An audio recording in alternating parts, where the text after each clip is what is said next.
Nice bounce back win for you guys today, run rule victory. Thoughts going after the game last night, overnight, your thoughts and coming back and playing better today? I mean, it comes down to a pretty simple idea that Coach Mack brought to us before the game that told us a story about it's a long story about a track runner in 2008 that basically was a 600-meter dash, 3 laps around an indoor track. She fell down and at the end of lap 2 and ended up making the decision to stand back up and finish the race. She could have bailed herself out.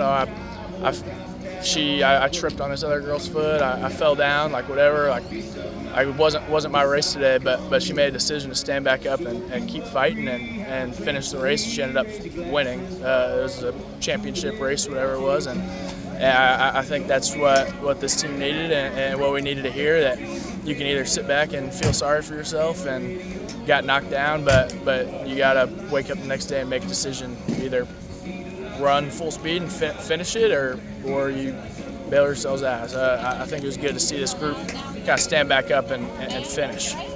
How hard has it, can it be in the midst of a season to kind of realize, hey, this is just a little slump, this is just, a week or two, and I mean, you still got over a third of the season left. It's not like it's the last week or anything like that, and there's still time, like you said, to stand back up and get it going in the right direction. No, that's all it is really showing up every day, making that decision for yourself. It's not, we won today and everything's gonna be okay. We pitched good, we were good offensively. I think it comes down to everybody making that decision when they wake up. It's like, let's go, like we're doing it again and again and again, and keep showing up. And like you said, there is a lot of time left. We got to keep stacking days and stacking wins and just keep playing how we play when we're at our best, and I think everything will work out just fine. Seeing Ethan coming out and having a performance like that, what's that do for you guys as you're out in the field watching him throw like he was today? All right, man, that's Ethan Eberle. I watched him do it. You guys watched him do it all year last year, or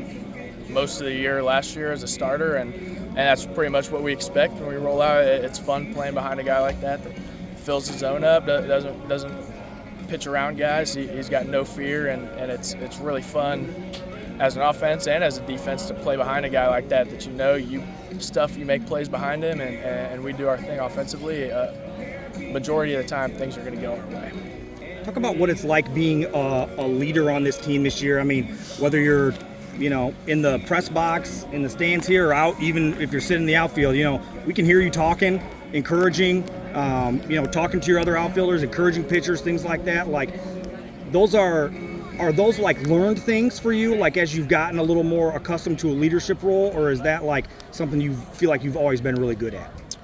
Well, I've always been a loud person. I have a loud voice, and I maybe talk too much sometimes, but it's definitely been something since being here that Coach Max made a point about that.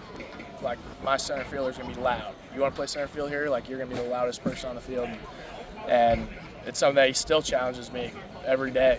Whether he's like, "Oh, I can't hear you today," why can't I hear you from the dugout? Well, there's a lot of people here today. I guess Kentucky. He's like, why can't I hear you? It's loud. It's loud. But yeah, it's definitely something that I've learned and picked up and realized that when even things aren't going my way personally, offensively, defensively, whatever it is, that being loud and kind of putting my focus on my teammates and encouraging my pitchers and try to be loud for my outfield, so we make the plays that we should, and things kind of takes pressure away from personal stuff, and it's kind of like everything I do is for this team, help us win. So yeah. Kind of going back to the story that Dan shared with you, can you kind of also lean, for at least those of you that were here last year, lean on yourselves kind of as an example of, even though the roller coaster may be going up and down, we can click and make a big run? Yeah, I mean, you look at, again, you guys were there last year and you saw how kind of that first half of the season went, and maybe that's not, that wasn't obviously how we wanted it to go. It went poorly.